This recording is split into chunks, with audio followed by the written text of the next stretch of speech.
ఆంధ్రప్రదేశ్ అంటే అమరావతి, పోలవరం అని సీఎం చంద్రబాబు నాయుడు అన్నారు.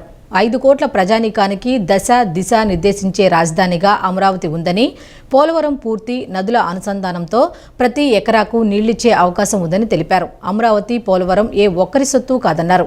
అమరావతి నిర్మాణంపై శ్వేతపత్రం విడుదల చేస్తామన్న చంద్రబాబు నాయుడు అమరావతి ప్రస్తుత పరిస్థితి చూస్తే బాధ, ఆవేదన కలుగుతోందని చెప్పారు.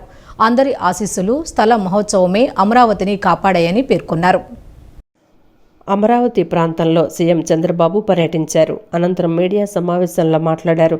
రైతులంతా 1631 రోజులు ఆందోళన చేశారని, టీడీపీ ప్రభుత్వం అధికారంలోకి వచ్చాక ఆందోళన విరమించారని సీఎం పేర్కొన్నారు. సుదీర్ఘ పోరాటం చేసిన ఘనత రాజధాని రైతులకే దక్కుతుందన్న సీఎం, రైతుల పోరాటం భావితరాలకు ఆదర్శంగా నిలిచిపోతుందని కొనియాడారు. ఏపీ అంటే అమరావతి, పోలవరం అని 5 కోట్ల ప్రజానీకానికి దశ దిశ నిర్దేశించే రాజధానిగా అమరావతి ఉందన్నారు. దక్షిణ భారతదేశంలో ఎక్కువ నీళ్లు ఉండే నది గోదావరిని, పోలవరం పూర్తి నదుల అనుసంధానంతో ప్రతి ఎకరాకు నీళ్లిచ్చే అవకాశం ఉందన్నారు. అమరావతి, పోలవరం ఏ ఒక్కరి సొత్తు కాదన్న సీఎం చంద్రబాబు, ప్రజలందరి సంపదని, వారికే సొంతమని స్పష్టం చేశారు. పోలవరం పూర్తయితే రాయలసీమ రతనాల సీమగా మారుతుందన్న సీఎం, వైఎస్ఆర్సీపీ ప్రభుత్వం పోలవరాన్ని గోదావరిలో కలిపేసిందని ఆవేదన వ్యక్తం చేశారు. రాష్ట్రానికి వరంగా మారాల్సిన పోలవరం శాపంగా మారిందని అన్నారు. తెలుగు జాతి గర్వంగా నిలబడేలా రాజధాని నిర్మాణం ఉండాలన్న సీఎం, కర్నూలును ఆధునిక నగరంగా తయారు చేయాలని పేర్కొన్నారు. అన్ని ప్రాంతాల సమగ్ర అభివృద్ధి కోసం ఆనాడు స్పష్టమైన విధానం తెచ్చామన్న చంద్రబాబు, రాజధానిపై నిత్యం విషప్రచారం చేశారని విమర్శించారు. అమరావతి బ్రాండ్ దెబ్బతినేలా వ్యవహరించారని, ఇన్సైడర్ ట్రేడింగ్ అని విషప్రచారం చేశారని, 3 రాజధానులని 3 ముక్కలాట ఆడారని ధ్వజమెత్తారు. చివరికి రాజధాని అంటే ఏదో చెప్పలేని దుస్థితికి తెచ్చారన్న సీఎం, రాజధాని కోసం స్వచ్ఛందంగా ముందుకొచ్చి రైతులు భూమిచ్చారని తెలిపారు. అమరావతి నిర్మాణంపై శ్వేతపత్రం విడుదల చేస్తామన్న చంద్రబాబు, అమరావతి ప్రస్తుత పరిస్థితి చూస్తే బాధ, ఆవేదన కలుగుతోందని అన్నారు. అందరి ఆశీస్సులు, స్థల మహత్యమే అమరావతిని కాపాడాయని పేర్కొన్నారు. ఈరోజు పోలవరం గాని, అమరావతి గాని వ్యక్తిగత సంపద కాదు. ఏ ఒక్క వ్యక్తికో, ఏ ఒక్క వర్గానికో, ఏ ఒక్క ప్రాంతానికో పరిమితమైంది కాదు. కానీ ఇది ఒక సంపద కేంద్రం.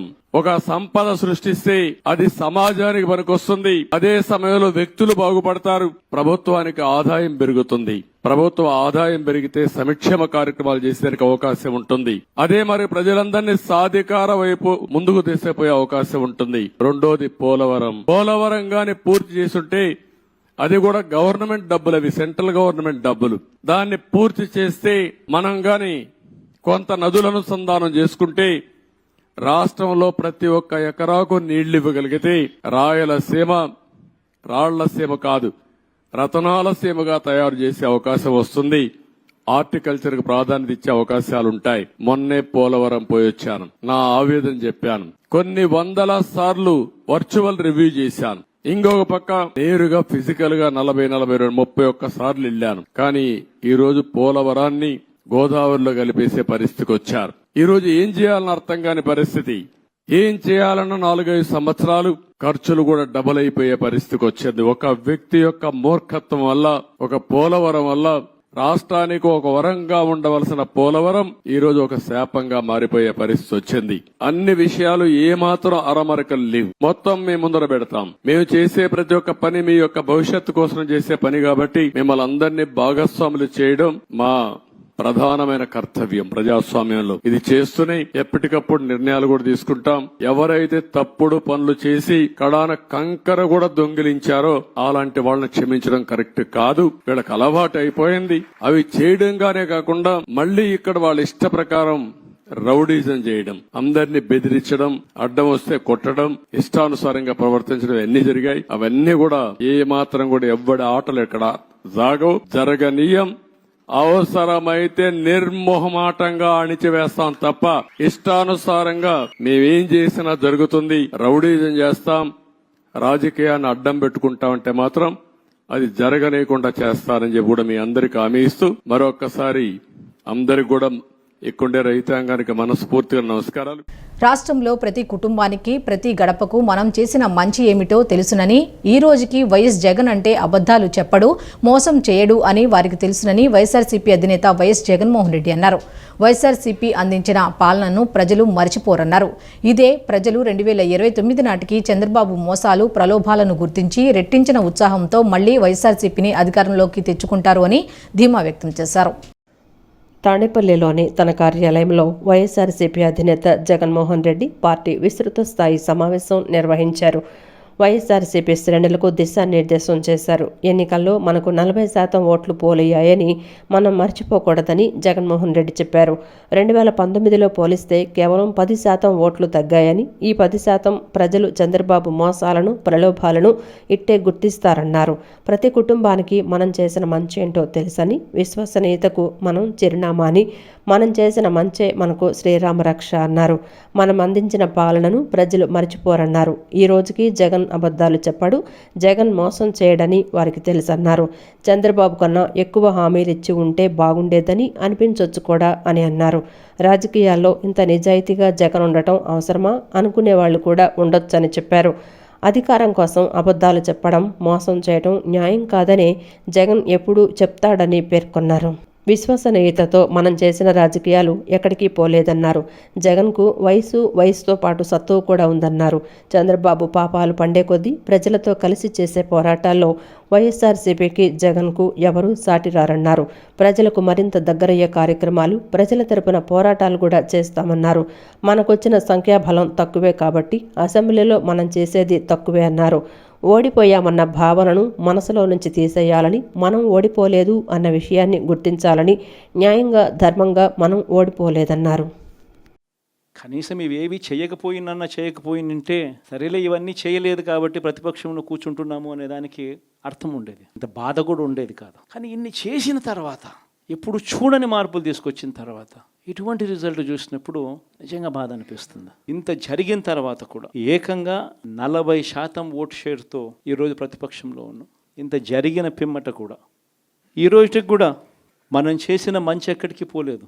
మనం చేసిన మంచి ఈ రోజుకి కూడా ప్రతి గడపలోనూ కనిపిస్తుంది. ప్రతి కుటుంబానికి తెలుసు, ఇంతకుముందు గతంలో ఎప్పుడు జరగని విధంగా నా కుటుంబానికి, నా ఇంటికి మంచి జరిగింది, అది వైఎస్ఆర్సీపీ పాలనలోనే జరిగింది అన్నది ప్రతి ఇంటికి తెలుసు. ఆ చేసిన ఆ మంచి ఎక్కడికి పోలేదు. ఆ మంచి ఎప్పటికీ మనకు శ్రీరామ రక్షగానే బ్రతికే ఉంటుంది.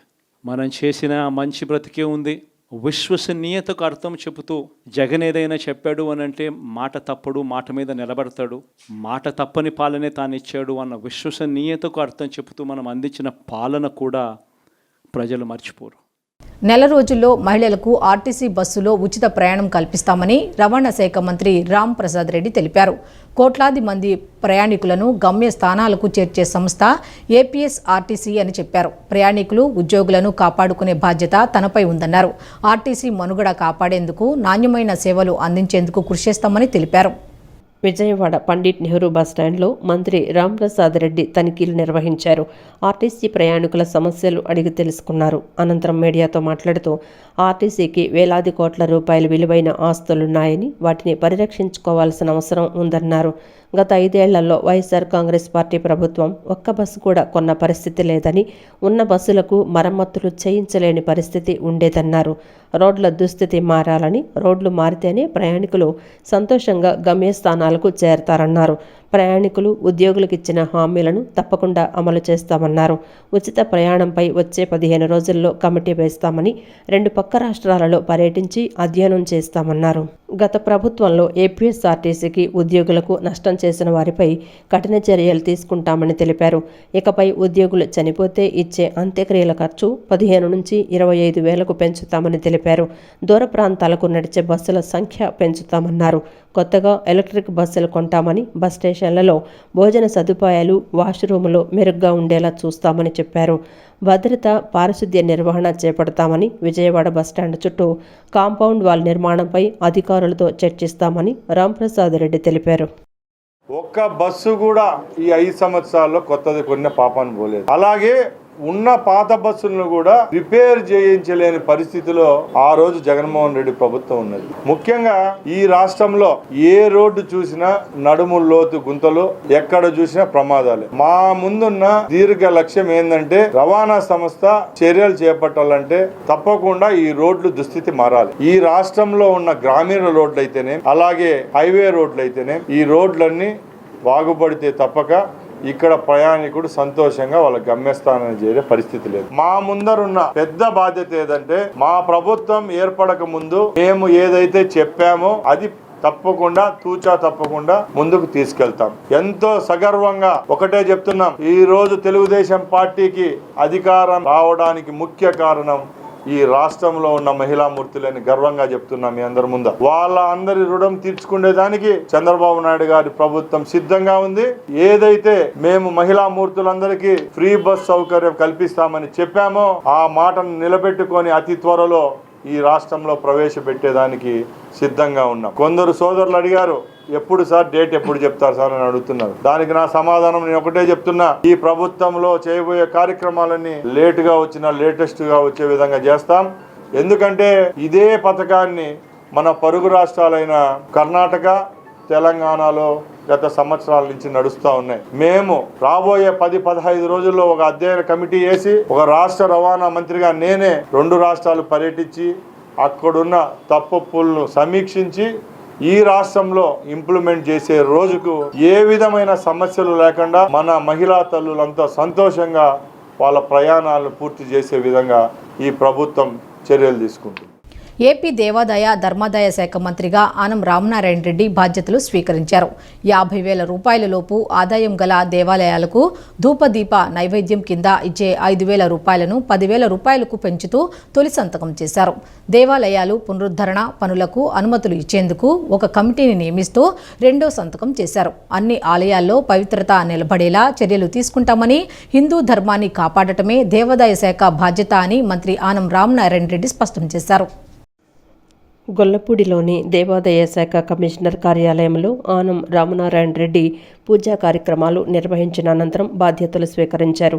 50,000 రూపాయల లోపు ఆదాయం గల దేవాలయాలకు ధూపదీప నైవేద్యం క్రింద ఇచ్చే 5,000 రూపాయలను 10,000 రూపాయలకు పెంచుతూ తొలి సంతకం చేశారు. దేవాలయాల అభివృద్ధి, పునరుద్ధరణ పనులు చేయడానికి అవసరమైన అనుమతులు పరిశీలించేందుకు ఒక కమిటీని ఏర్పాటు చేస్తూ రెండవ సంతకం చేశారు. రాష్ట్రంలోని వివిధ దేవాలయాల నుంచి వచ్చిన వేద పండితులు వేదాశీర్వచనాలు అందజేశారు. అనంతరం ఆయన మీడియాతో మాట్లాడుతూ ధర్మాన్ని మనం కాపాడితే అదే మనల్ని, ప్రజల్ని కాపాడుతుందని చెప్పారు. గత ప్రభుత్వంలో ఆలయాల నిర్వహణ పట్ల అనేక కథనాలు వచ్చాయని, నిర్వహణలో కొన్నిసార్లు తప్పులు జరుగుతూ ఉంటాయని అన్నారు. ప్రభుత్వం వాటిని సరిచేసుకుని వెళ్లాలని, రెండవసారి కూడా తప్పు జరిగితే అది స్వయంకృతాపరాధమే అవుతుందన్నారు. త్రిదండి జనజీర స్వామిని కలిసి సలహాలు ఇవ్వాలని కోరానని చెప్పారు. దేవాలయాల అభివృద్ధికి రాష్ట్రంలోని అన్ని మఠాధిపతుల సహకారం, ఆశీస్సులు ఉండాలని ఆకాంక్షించారు. రాష్ట్రంలో 26,000 పైన ఆలయాలు, వాటికి పాలక వర్గాలు, ఆస్తులున్నాయి. కానీ దీపం పెట్టే పరిస్థితి లేదని తెలిపారు. ఆలయాల కమిటీ కాలపరిమితి పూర్తయితే కొత్త కమిటీల నియామకానికి చర్యలు తీసుకుంటామన్నారు. తిరుమల నుంచే ప్రక్షాళన చేయాలని సీఎం చంద్రబాబు నాయుడు సూచించారని, దానికి అనుగుణంగానే ఈవోగా శ్యామలారావును నియమించారని తెలిపారు. అన్ని ఆలయాల్లో పవిత్రత నిలబడేలా చర్యలు తీసుకుంటామని, హిందూ ధర్మాన్ని కాపాడటమే దేవాదాయ శాఖ బాధ్యతని పేర్కొన్నారు. దేవాలయాల భూముల ఆక్రమణకు సంబంధించి కొన్ని న్యాయ పరిధిలో, కొన్ని చట్ట పరిధిలో ఉన్నాయని, వాటన్నింటినీ పరిశీలించి ఆలయాలకు సంబంధించిన ప్రతి సెంటు భూమి కాపాడేలా, ఉపయోగపడేలా చేస్తామన్నారు. ఆలయాలు ఉన్నటువంటి ఆంధ్రప్రదేశ్ రాష్ట్రంలో అనేక పాలక వర్గాలు ఉన్నాయి. అనేక ప్రాంతాల్లో ఆస్తులు, చిరాస్తులు అనేకం ఉన్నాయి. కానీ చాలా ఆలయాల్లో దీపం పెట్టేటువంటి పరిస్థితి కూడా ఈనాడు కొన్ని ఆలయాల్లో లేవు.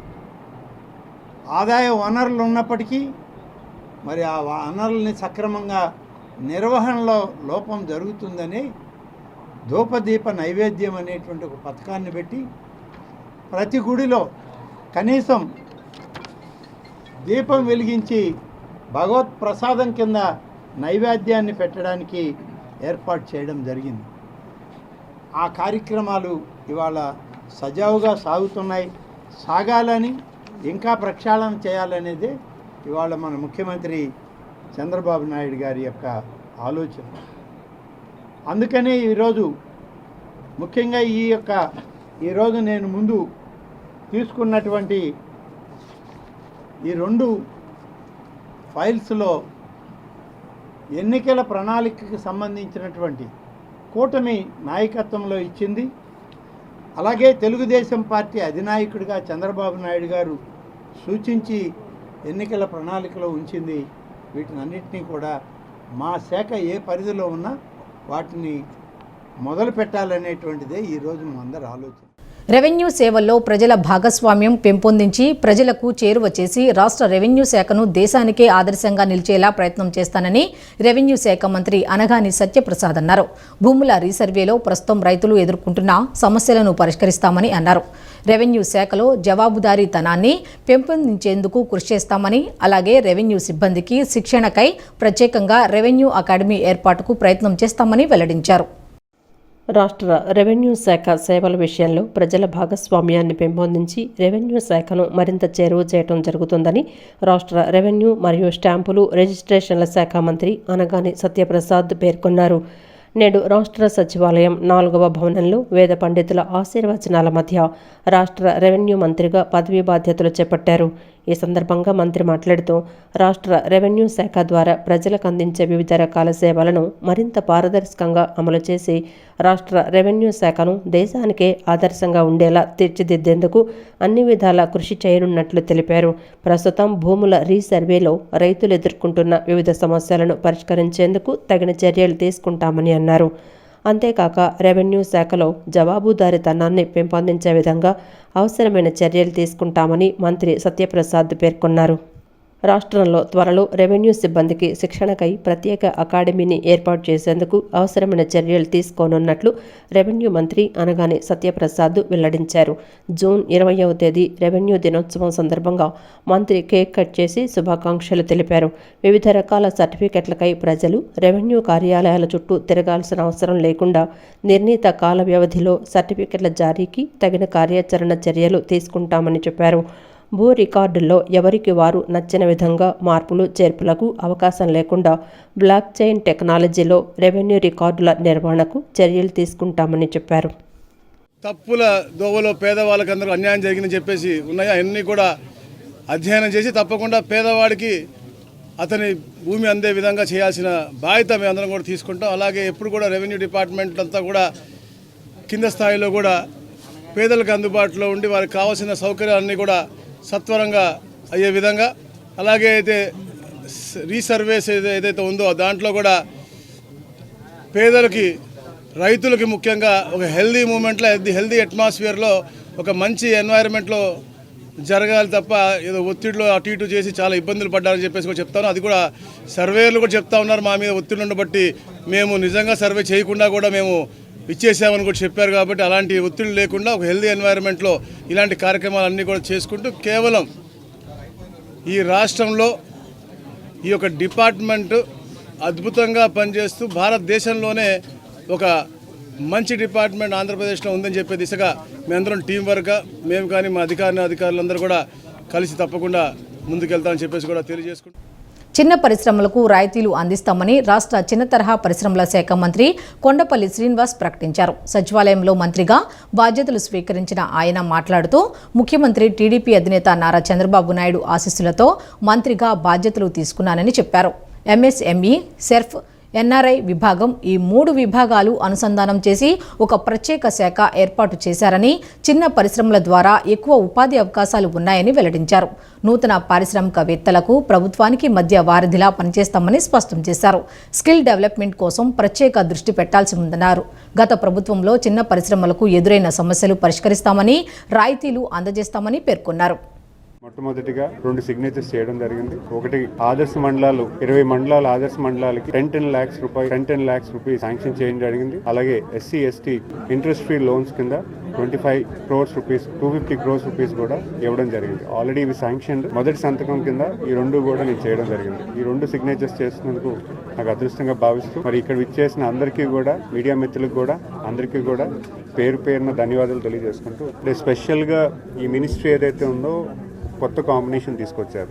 చంద్రబాబు నాయుడు గారు ఆదేశాల మేరకు కొత్తగా ఈ మినిస్ట్రీ అనేది ఏర్పడడం జరిగింది. మైక్రో స్మాల్ మీడియం ఎంటర్ప్రైజెస్ అంటే మధ్యతరగతి ఇండస్ట్రీస్ వరకు 50 crores capital investment below and 250 crores turnover ఉన్న companies. At the same time society for eradication of rural poverty డ్వాక్రా సంఘాలు, at the same time NRI relationship. ఈ 3 కూడా జత కలిపి అంటే ఇండస్ట్రీస్ నుంచి MSME, రూరల్ డెవలప్మెంట్ నుంచి SERP తీసుకొచ్చారు. అలాగే జనరల్ అడ్మినిస్ట్రేషన్ నుంచి కూడా NRI రిలేషన్షిప్ తీసుకొచ్చారు. ఈ 3 కాంబినేషన్స్లో కొత్త అధ్యాయం తీసుకొద్దామని ప్రభుత్వంలో ఇండస్ట్రియల్ గ్రోత్ తీసుకురావడానికి మహిళా సంఘాలు, మా డ్వాక్రా సంఘాలు ఏవైతే ఉన్నాయో వాటిని కూడా అనుసంధానం చేసుకుంటూ చేసే అవకాశం ఉంది. అట్ ద సేమ్ టైం NRIస్ని కూడా ఇన్వాల్వ్ చేసే పరిస్థితి కూడా కనిపిస్తుందని మేము భావిస్తున్నాం. 2014 నుంచి 19 వరకు ముఖ్యమంత్రిగా ఉన్న నారా చంద్రబాబు నాయుడు విజయవాడ నగరాభివృద్ధికి ఏడాదికి 300 కోట్లు మంజూరు చేశారని, ఆయన విడుదల చేసిన నిధులతోనే నగరంలో అభివృద్ధి జరిగిందని తూర్పు నియోజకవర్గ ఎమ్మెల్యే గద్దె రామ్మోహన్ తెలిపారు. 2019-24 సంవత్సరం వరకు ముఖ్యమంత్రిగా ఉన్న వైఎస్ జగన్మోహన్ రెడ్డి విజయవాడ నగరాభివృద్ధికి అధికారంలోకి వచ్చిన మొదటి ఏడాది 150 కోట్లు కేటాయిస్తున్నానని ప్రకటన చేసి 5 సంవత్సరాల్లో ఒక్క రూపాయి కూడా విడుదల చేయలేదని చెప్పారు. తూర్పు నియోజకవర్గ పరిధిలోని 3వ డివిజన్లో సుమారు 91,30,000 రూపాయల వ్యయంతో భూగర్భ డ్రైనేజీ సౌకర్యం 9వ రోడ్డు పునర్నిర్మాణ పనుల శంకుస్థాపన కార్యక్రమం జరిగింది. తూర్పు నియోజకవర్గ ఎమ్మెల్యే గద్దె రామ్మోహన్ ముఖ్య అతిథిగా హాజరై కార్పొరేటర్ ముమ్మనేని ప్రసాద్, టీడీపీ నాయకులతో కలిసి భూమి పూజ చేసి పనులను ప్రారంభించారు. ఈ సందర్భంగా ఎమ్మెల్యే గద్దె రామ్మోహన్ మాట్లాడుతూ విజయవాడ నగరాభివృద్ధికి చంద్రబాబు నాయుడు పక్కా ప్రణాళికతో ఉన్నారని చెప్పారు. 2014-19 మధ్య కాలంలో చంద్రబాబు నాయుడు ముఖ్యమంత్రిగా ఉన్న సమయంలోనే విజయవాడ నగరంలోని ప్రధాన సమస్యలను అన్నింటినీ పరిష్కరించాలనే ఉద్దేశంతో ప్రతి ఏటా 300 కోట్లను విజయవాడకు కేటాయించడమే కాకుండా కార్పొరేషన్ ఉద్యోగుల జీతాలను ప్రభుత్వమే భరించేలా ప్రత్యేకంగా చర్యలు తీసుకున్నారని చెప్పారు. దానివల్లనే ఇప్పుడు కొన్ని రహదారులను కార్పొరేషన్ నిర్మాణం చేసుకోగలుగుతోందని చెప్పారు. ప్రపంచంలో వేగంగా అభివృద్ధి చెందుతున్న నగరాల్లో విజయవాడ నగరం ఒకటిగా చేయాలనే ఆలోచనలో ఉన్నామన్నారు. గత 5 సంవత్సరాలు చంద్రబాబు నాయుడు ముఖ్యమంత్రిగా లేకపోవటం వల్ల రాష్ట్రం అభివృద్ధిలో 20 సంవత్సరాలు వెనక్కి వెళ్ళిందన్నారు. గత 5 సంవత్సరాలు చంద్రబాబు నాయుడు ముఖ్యమంత్రిగా ఉంటే హైదరాబాద్ కన్నా ఎక్కువగా విజయవాడ నగరం అభివృద్ధి అయ్యేదన్నారు. విజయవాడ నగరం అభివృద్ధికి చంద్రబాబు నాయుడే కారణమని అన్నారు.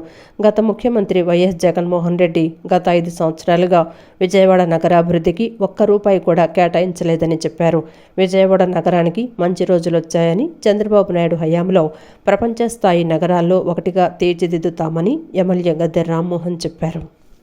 చేయాలని చెప్పి ఆలోచన కూడా చేస్తూ ఉండడం జరిగింది. నిన్న ప్రపంచ వార్తల్లో కూడా BBC వార్తల్లో కూడా ఇది రావడం జరిగింది. విజయవాడ నగరం ప్రత్యేకమైన విధానంగా అభివృద్ధి పరచడానికి. మన దురదృష్టం గత 5 సంవత్సరాలు ఆయన ముఖ్యమంత్రిగా లేకపోవడం వలన 20 సంవత్సరాలు వెనక్కి వెళ్ళిపోవడం జరిగింది. మొన్న 5 సంవత్సరాలు కూడా చంద్రబాబు ముఖ్యమంత్రిగా ఉంటే ఇవాళ రాజధాని కాదు లేదా విజయవాడ నగరాన్ని చూసి హైదరాబాద్ నగరవాసులు కూడా ఈర్ష్యపడేటట్టు ఈ నగరం అయ్యేది. ఇప్పటికి కూడా ఏం మించిపోలేదు. ఖచ్చితంగా ఈ 5 సంవత్సరాల్లో ఒక టూరిస్ట్ ప్లేస్ లాగా విజయవాడ నగరం తీర్చిదిద్దబడిపోతుంది. అది కృష్ణా నదిలో కానివ్వండి, కృష్ణా నది అవతల అమరావతిలో కానివ్వండి, వచ్చే నిర్మాణాలు ప్రపంచవ్యాప్తంగా టూరిస్టులు ఆకర్షించే విధంగా ఈ నిర్మాణాలు జరగబోతున్నాయి. ఏదేమైనా కూడా విజయవాడ నగరంలో అభివృద్ధికి ప్రతి ఒక్కదానికి కూడా నారా చంద్రబాబు నాయుడు గారి కారణం అని చెప్పి నేను గర్వంగా చెప్పగలుగుతాను. ఎందుకంటే ఇంతకుముందున్న ముఖ్యమంత్రి జగన్మోహన్ రెడ్డి గారు ఒక్క రూపాయి కూడా బడ్జెట్లో రాష్ట్రం నుంచి విజయవాడ నగరానికి ఇవ్వలేదు. ఒక్క రూపాయి కూడా. మొట్టమొదటి బడ్జెట్లో 150 కోట్లు అనౌన్స్ చేసి ఒక్క పైసా కూడా ఇవ్వాలి తెల్ల కాగితంగానే మిగిలిపోయింది. ప్రభుత్వ పాఠశాలల్లో మరింత ఉత్తీర్ణతను పెంచడానికి తెలుగుదేశం పార్టీ ప్రభుత్వ హయాంలో మంచి ప్రణాళికలతో ముందుకు సాగుతుందని సెంట్రల్ నియోజకవర్గ ఎమ్మెల్యే టీడీపీ పొలిట్ బ్యూరో సభ్యులు బోండా ఉమామేశ్వరరావు పేర్కొన్నారు. మంచి అధ్యాపకులతో పాటు ఇతర సిబ్బందిని సమకూర్చి విద్యార్థులకు అన్ని రకాల సదుపాయాలు సమకూరుస్తూ విద్యార్థులు చదువుకునేందుకు పూర్తి శ్రద్ధను విద్య మీదే చూపేటటువంటి విధంగా సకల సదుపాయాలు ఏర్పాటు చేస్తామని పేర్కొన్నారు. విజయవాడ సెంట్రల్ నియోజకవర్గం పరిధిలోని 63వ డివిజన్ రాజీవ్ నగర్ రాజీవ్ గాంధీ నగరపాలక సంస్థ హైస్కూల్, 64వ డివిజన్ కంట్రిక ఏవి సుబ్బారెడ్డి స్కూల్లో ప్రభుత్వం నుంచి విద్యార్థులకు పుస్తకాలు, బ్యాగ్స్, షూస్, స్టేషనరీ పంపిణీ కార్యక్రమాన్ని నిర్వహించారు. ఈ కార్యక్రమానికి సెంట్రల్ నియోజకవర్గ శాసనసభ్యులు, టీడీపీ పాలిట్ బ్యూరో సభ్యులు బోండా ఉమామేశ్వరరావు ముఖ్య అతిథిగా విచ్చేసి విద్యార్థులకు పుస్తకాలు, బ్యాగులు పంపిణీ చేశారు. ముఖ్యమంత్రి నారా చంద్రబాబు నాయుడు కానీ, మంత్రి నారా లోకేష్ కానీ గవర్నమెంట్ స్కూల్స్లో చదువుకునే పిల్లలకు అత్యధిక ప్రాధాన్యత ఇస్తున్నారని, వారికి స్కూల్ యూనిఫామ్ దగ్గర నుండి పౌష్టికాహారం వరకు అన్నీ ఏర్పాటు చేసి కార్పొరేట్ స్కూల్స్కు ధీటుగా గవర్నమెంట్ స్కూల్స్ను తీర్చిదిద్దుతున్నారని తెలిపారు. గవర్నమెంట్ స్కూల్స్లో గతంలో ఉన్నటువంటి ఉత్తీర్ణత శాతం కన్నా మిన్నగా పెరగవలసినటువంటి అవసరం ఉందన్నారు. కార్పొరేట్ విద్యా సంస్థలకు ధీటుగా ప్రభుత్వ పాఠశాలలు, ప్రభుత్వ కళాశాలలు ముందుకు సాగవలసినటువంటి అవసరం ఉందన్నారు. అధ్యాపకులు విద్యార్థులలో ఉన్నటువంటి సృజనాత్మక శక్తి పెరిగే విధంగా పాఠాలు బోధిస్తూ వారు మరింత ఉన్నత స్థానాలకు వెళ్లే విధంగా ఉండాలన్నారు. నేటి పిల్లలే రేపటి ప్రతిభ కలిగిన పౌరులుగా దేశాన్ని ముందుకు తీసుకొని వెళ్తారని చెప్పారు. విద్యార్థులు లక్ష్యాలను ఏర్పరచుకొని ఉన్నతమైన స్థానాలకు చేరుకోవాలని బోండా ఉమ్మ తెలిపారు. అన్ని రకాలుగా అన్ని తెలిసిన వాళ్ళు వీళ్ళు వాళ్ళ పిల్లల్ని ఎలా చూసుకుంటారో మిమ్మల్ని కూడా వాళ్ళ పిల్లల్లాగా చూసుకుని బాధ్యతతో మిమ్మల్ని ఉన్నత స్థితికి తీసుకెళ్లాలని వీళ్ళ ఆలోచన. అదే ప్రైవేట్ స్కూల్స్లో అయితే అలా ఉండదు. వాడికేదో 10వ పరకో జీతం ఇస్తారు, ఒక గదిలో 60 మందిని పట్టేసి బెత్తం పట్టుకుని బాగుతూ ఉంటాడు. పొద్దున్న 8 దగ్గర నుంచి సాయంత్రం 8 దాకా చదివిస్తూ ఉంటారు. ప్రభుత్వ స్కూల్స్లో యూనిఫామ్ ఇస్తున్నాం, టెక్స్ట్ బుక్స్ ఇస్తున్నాం, నోట్స్ బుక్స్ ఇస్తున్నాం, బ్యాగ్ ఇస్తున్నాం, షూ ఇస్తున్నాం, మధ్యాహ్నం భోజనం పెడుతున్నాం. బ్రహ్మాండం. ఇంత గ్రౌండ్ ప్రైవేట్ స్కూల్స్లో ఇంత గ్రౌండ్ కూడా ఉండదు. ఇలాంటి అన్నిట్లు కూడా గమనించుకొని గవర్నమెంట్ స్కూల్స్లో ఎక్కువ ఉండాలి. ఇవాళ ఉత్తీర్ణత శాతం చెప్పారు ఇందాక. 10th క్లాసు గతంలో ఈ సంవత్సరం 95% వచ్చింది. అంటే 95%, 195 మంది పాస్ అయ్యారు. ప్రైవేట్ స్కూల్స్లో కూడా అంత పర్సంటేజ్ ఉండదు. అందుకని ఇందాక చెప్పా, హైలీ క్వాలిఫైడ్ టీచింగ్ స్టాఫ్ ఉన్నటువంటి వ్యవస్థ గవర్నమెంట్ స్కూల్ వ్యవస్థ. కాబట్టి మీరందరూ కూడా ఇక్కడ చదువుకునే వాళ్ళు, ఇంకా మీ చెల్లెల్ని, మీ తమ్ముళ్ళని, మీ ఇంటి పక్కన వాళ్ళని కూడా ఇలాంటి స్కూల్స్లో చదువుకునే విధంగా చేర్పించాలి. ప్రభుత్వ పాఠశాలల్లో ఎంతో అనుభవం గల ఉపాధ్యాయులు ఉన్నారని, పిల్లలకు ఏ విధంగా తర్ఫీదు ఇవ్వాలో వారికి క్షుణ్ణంగా తెలుసునని ఎమ్మెల్యే గద్దె రామ్మోహన్ అన్నారు. ప్రైవేటు స్కూల్స్కు పోటీగా నేడు ప్రభుత్వ పాఠశాలలు నిలబడగలుగుతున్నాయని చెప్పారు. మన స్థితిగతులను మార్చేది విద్య మాత్రమే అని, విద్యార్థులు కృషి పట్టుదలతో విద్యను అభ్యసించి జీవితంలో ఉన్నత స్థానాలకు చేరుకోవాలని ఆయన ఆకాంక్షించారు. పటమటలంకలోని నగరపాలక సంస్థ పాఠశాలలో విద్యార్థులకు స్కూల్ బ్యాగ్స్, పుస్తకాలు పంపిణీ కార్యక్రమాన్ని నిర్వహించారు. ఈ కార్యక్రమానికి ఎమ్మెల్యే గద్దె రామ్మోహన్ ముఖ్య అతిథిగా విచ్చేశారు. కార్పొరేటర్ మోమనేని ప్రసాద్తో కలిసి విద్యార్థులకు పుస్తకాలు పంపిణీ చేశారు. ఈ సందర్భంగా గద్దె రామ్మోహన్ మాట్లాడుతూ 1995లో ముఖ్యమంత్రిగా ఉన్నప్పుడు చంద్రబాబు విద్యపై ప్రత్యేక శ్రద్ధ పెట్టారని అన్నారు. పిల్లలను చదువుకు పంపించకుండా పనులకు పంపిస్తే తల్లిదండ్రులను అరెస్టు చేసైనా సరే పిల్లలను స్కూలుకు పంపించేలా చర్యలు తీసుకున్నారని అన్నారు. బలవంతంగానైనా పిల్లలను చదివించాలన్న కాన్సెప్ట్ను భారతదేశంలో మొట్టమొదటగా తీసుకొచ్చిన వ్యక్తి చంద్రబాబు అని పేర్కొన్నారు. ఆ రోజున పిల్లల్లో ఉత్సాహం తీసుకురావడానికి, తల్లిదండ్రులపై భారం తగ్గించడానికి మధ్యాహ్న భోజనం వంటి రకరకాల కార్యక్రమాలు చేసి విద్యార్థుల సంఖ్య పెంచేలా చేశారన్నారు. ప్రభుత్వ పాఠశాలల ఉపాధ్యాయులు విద్యార్థులపై ప్రత్యేక శ్రద్ధ వహించి విద్యార్థులకు బోధన అందిస్తున్నారని తెలిపారు. మన స్థితిగతులను మార్చేది విద్య మాత్రమేనని, విద్యార్థులు కృషి పట్టుదలతో విద్యను అభ్యసించి జీవితంలో ఉన్నత స్థానాలకు చేరుకోవాలని ఆకాంక్షించారు. సంవత్సరానికి 5 లక్షల మందికి ఉద్యోగాలు కల్పించాలని ముఖ్యమంత్రి చంద్రబాబు నాయుడు తపన పడుతున్నారని, ఖచ్చితంగా సాధిస్తారని తెలిపారు. విద్యార్థులు బాగా చదువుకుంటే ఉద్యోగాలు కల్పించే బాధ్యత ప్రభుత్వాలు తీసుకుంటాయన్నారు. బాగా చదువుకొని తల్లిదండ్రులను పోషించే స్థితికి రావాలన్నారు. ప్రభుత్వం విద్యార్థుల చదువుకు కావాల్సిన అన్ని సౌకర్యాలు కల్పిస్తోందన్నారు. టీచర్స్ కూడా బాధ్యత అప్పగించి ఆ గ్రామంలో చుట్టుపక్కల ఉన్న వాళ్ళ అందరిలో కూడా పిల్లలు ఎంతమంది ఉన్నారు, వాళ్ళ వయసు ఎంత, వాళ్ళు చదువుకునే వయసు వచ్చిందా లేదా చూసి వాళ్ళ తల్లిదండ్రులు చెప్పి ఆ పిల్లల్ని తీసుకొని చేయించే సందర్భం కూడా ఒకసారి నేను గుర్తు చేస్తున్నాను. ఇవాళ పిల్లల్ని ఇలాంటి స్కూల్స్లో ఉన్న పిల్లల్ని తరఫీ చేయాల్సిన బాధ్యత ఎక్కువగా ఉపాధ్యాయులు ఉంది. మీరు చక్కగా నిర్వర్తిస్తున్నారు. నాకు తెలిసి ప్రైవేట్ క్లాస్ కూడా పెట్టి రాత్రిపూట కూడా చదివించిన పరిస్థితి నాకు ఉంది. ఎందుకంటే నేను గత 20 సంవత్సరాల నుంచి ఇక్కడ ప్రజాప్రతినిధులు ఉన్నాను. అనేక సందర్భాల్లో చూడటం జరిగింది. మరి గతంలో మా చిన్నప్పుడు ప్రైవేట్ క్లాస్ అంటే ఎక్కడన్నా వేరే ప్రైవేట్ చదువుకోవాల్సి తప్ప స్కూల్లో మా స్కూల్ టైం అయిపోయిన తర్వాత తుపాకీ కూడా దొరికేవాళ్ళు కాదు. మేము ఎప్పుడు బెల్లు కొడతారా అని చెప్పి ఆ బెల్లు కొట్టగానే పనులు తీసేవాళ్ళు. కానీ అలా కాకుండా తర్వాత కూడా ప్రైవేట్ క్లాసులు పెట్టి టీచర్స్ ఎంతో శ్రద్ధతో పిల్లల్ని చదివిస్తున్నారు. అదే స్థానం ఈ సంవత్సరం ఖచ్చితంగా ఆ స్థానాన్ని నిలుపుకునే విధంగా 90% తీసుకొస్తారని చెప్పి నేను మనస్ఫూర్తిగా ఆశిస్తాను. రెవెన్యూ డే సందర్భంగా రెవెన్యూ ఉద్యోగులకు ఏపీ రెవెన్యూ అసోసియేషన్ అధ్యక్షులు బొప్పరాజు వెంకటేశ్వరరావు శుభాకాంక్షలు తెలియజేశారు. అమరావతిలో ఆయన మీడియాతో మాట్లాడుతూ 238 సంవత్సరాల క్రితం బోర్డ్ ఆఫ్ రెవెన్యూ ఏర్పాటు చేశారని, అప్పటి నుండి 191 సంవత్సరాలు పనిచేసిందని, 1999లో చీఫ్ కమిషన్ ఆఫ్ ల్యాండ్ అడ్మినిస్ట్రేషన్గా రూపాంతరం చెంది అన్ని శాఖలకు తల్లి శాఖలుగా ఉండేదని గుర్తు చేశారు. ఘనమైన చరిత్ర ఉన్న ఈ శాఖ దినోత్సవాన్ని నూతన ప్రభుత్వం ఘనంగా నిర్వహించిందని పేర్కొన్నారు. ఇదే రోజు రెవెన్యూ శాఖ మంత్రి అనగాని సత్యప్రసాద్ బాధ్యతలు స్వీకరించి మరింత గౌరవం తీసుకువచ్చారని అన్నారు. రెవెన్యూ శాఖతో ప్రజలకు అనుబంధం ఉంటుందని తెలిపారు. దాదాపుగా 238 సంవత్సరాల క్రితం అంటే 1786లో బోర్డ్ ఆఫ్ రెవెన్యూ ఏర్పాటు సందర్భంగా జూన్ 20వ తారీఖు బోర్డ్ ఆఫ్ రెవెన్యూ ఏర్పాటు చేశారు బ్రిటిష్ కాలంలో. మరి అక్కడి నుంచి దాదాపుగా 191 సంవత్సరాలు అంటే 1977 వరకు బోర్డ్ ఆఫ్ రెవెన్యూ పనిచేసింది. ఆ తర్వాత బోర్డ్ ఆఫ్ రెవెన్యూ 1977 నుంచి కమిషనర్ హోదాకి దాన్ని మార్చడం జరిగింది. ఆ తర్వాత 1999లో chief commissioner of land administration గా మార్పు జరిగింది. అంటే అన్ని శాఖలకి తల్లి శాఖగా ఉంటూ వస్తున్నటువంటి రెవెన్యూ శాఖ నుంచి అనేక శాఖలు బోర్డ్ ఆఫ్ రెవెన్యూలో ఒక్కొక్కటిగా పోతూ రూపాంతరం చెందుతూ మరి 1999 నాటికి రెవెన్యూ మాత్రమే సపరేట్ గా అవటం జరిగింది. మరి ఇటువంటి నేపథ్యంలో ఇంత సుదీర్ఘమైనటువంటి చరిత్ర గలటువంటి రెవెన్యూ శాఖకి రెవెన్యూ డే అనేది లేకపోవడం గతంలో బాధగా ఉండేది. మరి మొట్టమొదటి రెవెన్యూ డే సంబరాలని ఈ ప్రభుత్వంలో ప్రథమ సంబరాలని ఈ రోజు గౌరవ రెవెన్యూ శాఖ మాచ్యులు శ్రీ అనగాని సత్యప్రసాద్ గారు ఈ రోజే వారు కూడా రెవెన్యూ శాఖని మరి బాధ్యతలు చేపట్టడం అనేది నిజంగా రెవెన్యూ శాఖ అదృష్టంగా భావిస్తామన్నాం. దేశ భవిష్యత్తు అభివృద్ధిలో యువత కీలక పాత్ర పోషిస్తోందని, కానీ నేటి యువత జీవిత లక్ష్యం లోపించి నైతిక విలువలు లేకుండా అసాంఘిక కార్యకలాపాల బారిన పడుతున్నారని Students Islamic Organisation of India రాష్ట్ర ప్రధాన కార్యదర్శి అబ్దుల్ హఫీజ్ తెలిపారు.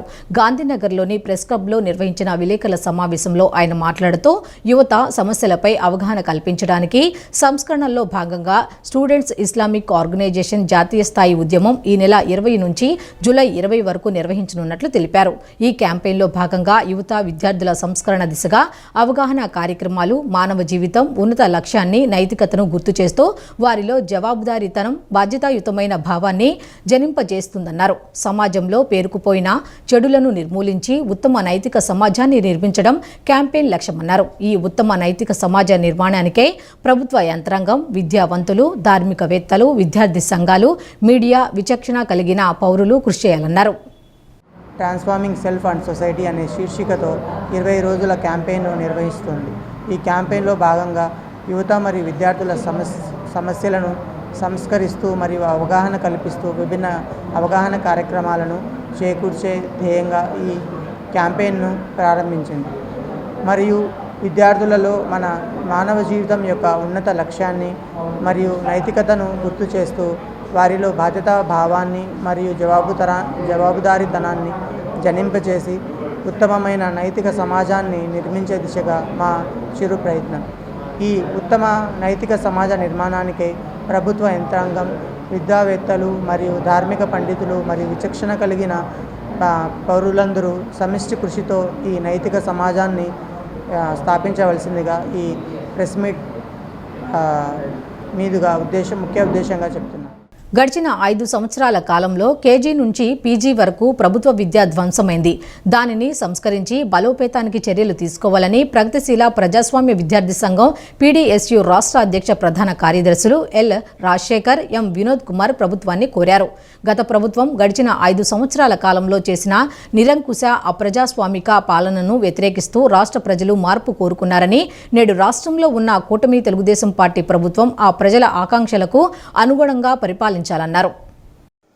గాంధీనగర్ ప్రెస్ క్లబ్లో పీడీఎస్యు రాష్ట్ర అధ్యక్ష ప్రధాన కార్యదర్శులు ఎల్ రాజశేఖర్, ఎం వినోద్ కుమార్ విలేకరుల సమావేశం నిర్వహించారు. సమావేశంలో వారు మాట్లాడుతూ ప్రత్యేక హోదా ఇస్తామన్న కేంద్ర ప్రభుత్వం మాట తప్పటం వలన రాష్ట్రానికి రావాల్సిన కంపెనీలు, పరిశ్రమలు వెనక్కి వెళ్లటం వలన రాష్ట్రంలో ఉన్న నిరుద్యోగులు ఇతర ప్రాంతాలకు వలస వెళ్లటం జరిగిందన్నారు. రాష్ట్ర వ్యాప్తంగా ప్రభుత్వ విద్యా సంస్థల్లో కనీస వసతులు లేక విద్యార్థులు చాలా బాధలు పడుతున్నారని అన్నారు. ఇంటర్, డిగ్రీ కళాశాలల్లో మౌలిక సమస్యలు పరిష్కారం కాలేదని, సరిపడా అధ్యాపక పోస్టులు లేక చదువులు ముందుకు సాగటం లేదన్నారు. ఎస్సీ, ఎస్టీ, బీసీ సంక్షేమ హాస్టళ్ల విద్యార్థుల సమస్యలు వర్ణనాతీతమని పేర్కొన్నారు. మెస్ ఛార్జీలు సరిపోక మెనూ అమలు కాకపోవటం వలన, సంక్షేమ రంగంలో అనేక పోస్టులు ఖాళీగా ఉండటం వలన వారి చదువులు ముందుకు పోవడం లేదన్నారు. రాష్ట్రంలో నూతనంగా ఏర్పడిన ప్రభుత్వం విద్యా రంగానికి బడ్జెట్లో అధిక నిధులు కేటాయించి విద్యా, ఉపాధి రంగాల్ని అభివృద్ధి చేయాలని కోరుతున్నట్లు తెలిపారు. రాష్ట్ర వ్యాప్తంగా లక్షలాది మంది నిరుద్యోగులు ఉద్యోగ అవకాశాలు లేక బయట ప్రాంతాలకు వలసలు పోతున్నారని, వీటిని ఆపాలని కోరారు.